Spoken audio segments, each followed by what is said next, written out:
Salut à tous, c'est le Captain et bienvenue dans cette nouvelle vidéo. Aujourd'hui on va parler des 7 règles qu'il faut absolument respecter si jamais tu es débutant et que tu as envie de rentrer dans le marché des crypto-monnaies. Lorsque j'ai commencé à investir dans les crypto-monnaies en 2017, j'y suis parti à moitié à l'arrache et du coup j'ai perdu pas mal d'argent, j'ai perdu du temps et je me suis pas formé correctement, du coup j'ai pris plusieurs murs. Et depuis ce moment-là j'ai établi petit à petit des règles, j'en ai 7. À chaque fois que je fais un investissement, je respecte ces 7 règles. Et si jamais tu es débutant, je t'invite à regarder cette vidéo afin de connaître les règles que moi je respecte et qui me permettent aujourd'hui d'investir correctement et de générer des revenus passifs. J'espère que t'es prêt, c'est parti.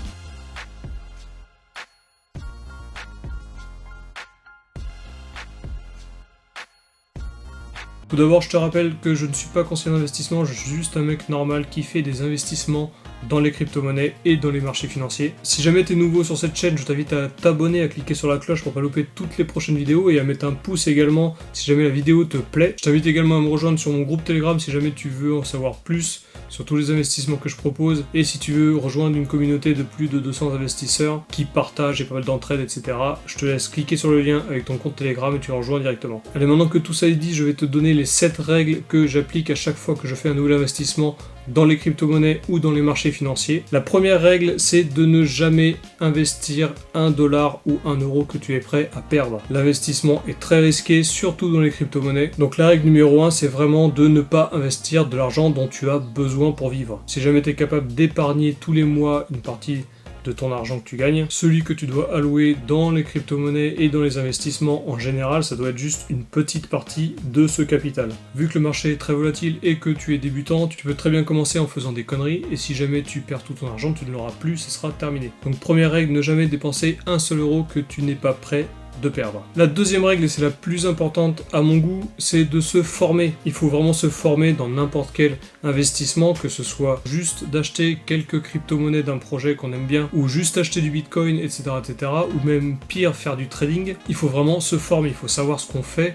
il faut savoir où on met notre argent et qu'est-ce qui va lui arriver, qu'est-ce qui peut lui arriver. Parce que si tu investis aujourd'hui dans le bitcoin et que tu décides juste de mettre 1000 € sur le bitcoin, c'est un peu comme si tu allais à la roulette et que tu choisissais le noir ou le rouge. Tu sais pas ce qui va se passer et ton argent peut très bien doubler comme disparaître. Donc c'est très important, il faut se former, il faut s'éduquer, se renseigner sur tous les projets. Je te mets en description plein de chaînes YouTube que moi je suis au quotidien afin de me former sur les nouveaux projets, sur les nouvelles techniques d'investissement crypto-monnaie, etc., etc. La troisième règle qui est également très importante, c'est de tester le marché. Une fois que tu as fait tes recherches sur un projet et que tu es prêt à investir de l'argent que tu es prêt à perdre. Dans ce cas-là, le but c'est de rentrer petit à petit. Tu vas pas mettre tout cet argent dans le marché avec le risque de le perdre du jour au lendemain. Il faut que tu testes le marché, tu commences par des petites sommes et tu vois la réaction qu'a le marché. Tu testes aussi au passage les plateformes, tu testes aussi les transferts crypto-monnaies qui peuvent très bien mal se passer si jamais tu fais mal les réglages. Et une fois que tu testeras tout ça, tu auras un peu plus d'expérience et tu pourras rajouter un peu plus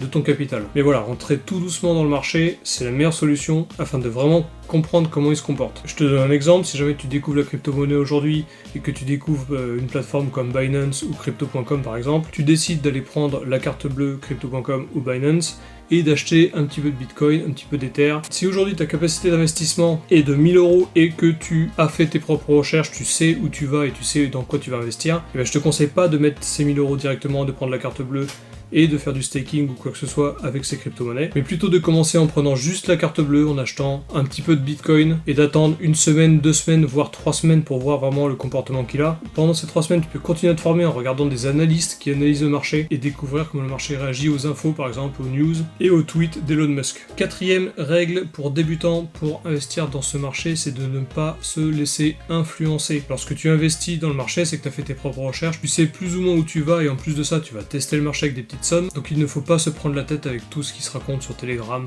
sur Discord ou sur YouTube. Il faut vraiment faire le tri dans toutes les infos que tu as et faire tes propres recherches à chaque fois que quelqu'un dit quelque chose. Il faut que tu recherches pour savoir si c'est vrai et ne pas juste réagir à ce que quelqu'un dit. Ça peut très bien te sauver si jamais la personne a raison, mais ça peut très bien te desservir si jamais cette personne a eu tort. Je prends l'exemple très clair des prévisions crypto-monnaies. Alors il y a des analyses qui peuvent te faire des scénarios pour connaître le prix du Bitcoin à peu près dans plusieurs semaines, plusieurs mois, mais ce ne sont que des scénarios, il peut très bien se passer complètement l'inverse. Donc si quelqu'un t'explique que la semaine prochaine le Bitcoin va atteindre les 60 000 $, il faut pas juste vendre ta maison et tout mettre sur le Bitcoin parce que tu penses que le Bitcoin va vraiment atteindre les 60 000 $. Il faut toujours prendre du recul, analyser ce que la personne t'a dit et essayer de vérifier si c'est vrai. La 5e règle que j'ai pour les investissements en crypto-monnaie, c'est de toujours identifier tous les risques qu'il y a dans n'importe quel type d'investissement. Quand je dis type d'investissement, j'essaie de séparer un peu tout ce qu'il y a dans le monde de la crypto-monnaie. Il y a le trading classique en spot, c'est-à-dire sans effet de levier. Il y a le trading avec l'effet de levier en futures. Il y a les masternodes, le staking, ainsi que la DeFi. Il y a aussi plein d'autres produits dérivés, et pour chacun d'entre eux, il faut que tu appliques la règle numéro 2, c'est-à-dire te former et t'éduquer et de lister tous les avantages, les inconvénients et les risques de chacun de ces investissements. Ça te permettra toi de te faire une liste de priorités des projets et des types d'investissements dans lesquels tu as envie de mettre tes billes. Par exemple, moi, je priorise les investissements sur lesquels j'ai le contrôle absolu, c'est-à-dire soit sur un exchange à mon nom ou sur un compte à mon nom. Dès que tu commences à décentraliser ton capital vers une autre plateforme sur lesquelles tu n'as pas de pouvoir sur ton capital, ça devrait direct sonner la sonnette d'alarme et tu devrais d'autant plus considérer tous les risques possibles et imaginables au vu de cette décentralisation. Et je rajouterai à cette règle numéro 5 qu'il faut avoir un plan d'entrée ainsi qu'un plan de sortie pour chacun de ces investissements. Alors je sais que c'est pénible, mais il vaut mieux tout noter sur un livre ou sur une feuille. Il faut savoir combien on investit, quel pourcentage de ton capital global d'investissement cela représente, et à partir de quand tu pourras récupérer ta mise de départ. Une fois que la mise de départ est récupérée, tu le notes également sur la même feuille, sur le même suivi, et tu peux après soit élaborer une stratégie pour avoir une rente régulière sur cet investissement, ou alors laisser ton investissement jusqu'à une certaine target. Et il ne faut jamais dévier de ce plan-là, puisque si on continue à dévier et qu'on revisite le plan encore et encore et encore, parce que l'investissement en question se passe très bien, et bien le jour où ça se passera plus bien, on va tout perdre. Pour un exemple tout bête, toujours le même, tu mets 1000 € sur le Bitcoin et tu décides de récupérer ta mise une fois qu'il a fait x2. Donc tu achètes du Bitcoin à 30 000 $, il atteint les 60 000 $, tu récupères ta mise. Du coup, les 1000 € qui te restent sur le Bitcoin, il faut que tu aies une stratégie pour le sortir. Car si tu n'as pas de stratégie, le Bitcoin il va juste monter et à la prochaine correction, tu vas tout perdre et tu vas pas savoir quand vendre. Donc voilà, il faut toujours un plan et il faut le respecter. 6e règle qu'il faut respecter quand on est débutant dans le marché des crypto-monnaies, c'est de ne pas utiliser les effets de levier. Tu sais que sur Binance, entre autres, tu peux utiliser des effets de levier pour faire du trading, mais je ne conseille pas de faire de l'effet de levier lorsqu'on est débutant. C'est beaucoup mieux de tester le marché en spot, c'est-à-dire sans effet de levier et sans capacité de shorter, de parier à la baisse. Les effets de levier, pour prendre un exemple, si tu prends un effet de levier x 10, ça veut dire que ton investissement est 10 fois plus élevé. Si tu mets 50 € sur le Bitcoin avec un effet de levier x 10, c'est comme si tu mettais 500 €. Donc en gros, si le Bitcoin prend 1%, tu vas prendre 10%, mais s'il perd 1%, tu vas perdre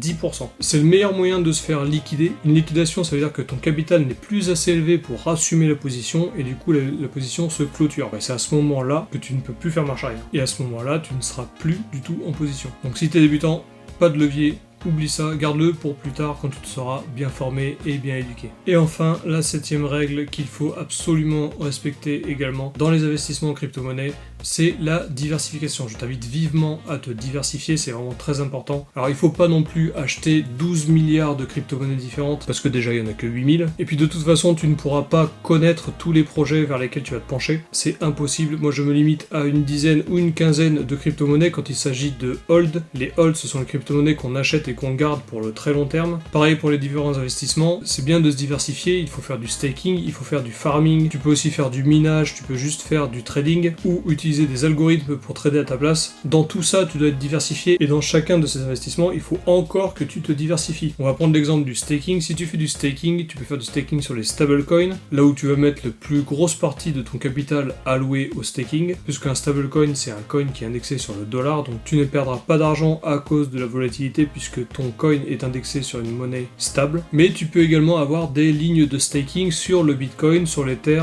ou d'autres crypto-monnaies. Pareil, si tu achètes des masternodes, tu achètes des masternodes de plusieurs projets différents. Donc tu l'as compris, il faut diversifier, et il faut diversifier la diversification. Captain, t'es chelou là. Voilà, tu sais tout par rapport aux 7 règles que j'avais à te donner si jamais t'es investisseur débutant en crypto-monnaie. Je te mets en fiche ici les 4 plateformes que moi j'utilise pour faire de l'investissement dans les crypto-monnaies. Je t'invite à faire un tour sur ma chaîne, il y a pas mal de tutoriels pour chacune de ces plateformes. N'hésite pas à t'abonner, à cliquer sur la cloche et à mettre un pouce à cette vidéo si jamais ça t'aide. Tu peux rejoindre mon groupe Telegram également, on est plus de 200 investisseurs, il y a pas mal de débutants, il y a pas mal de confirmés. Il y a beaucoup d'entraide, tous les jours on parle du marché, etc. etc. Donc je te mets le lien dans la description, t'as juste à cliquer avec ton téléphone et tu rejoindras le groupe directement. Si jamais t'as la moindre question, n'hésite surtout pas à la mettre dans les commentaires, c'est fait pour ça et moi je me ferai une joie d'y répondre. Si t'as des potes à toi ou des membres de ta famille qui sont débutants également et qui ont envie d'investir dans le marché des crypto-monnaies, tu peux également leur transférer cette vidéo et comme ça ils utiliseront les mêmes règles que toi si jamais t'appliques ces règles en tant que débutant. Allez, sur ce, je te souhaite une bonne semaine et je te dis à la prochaine.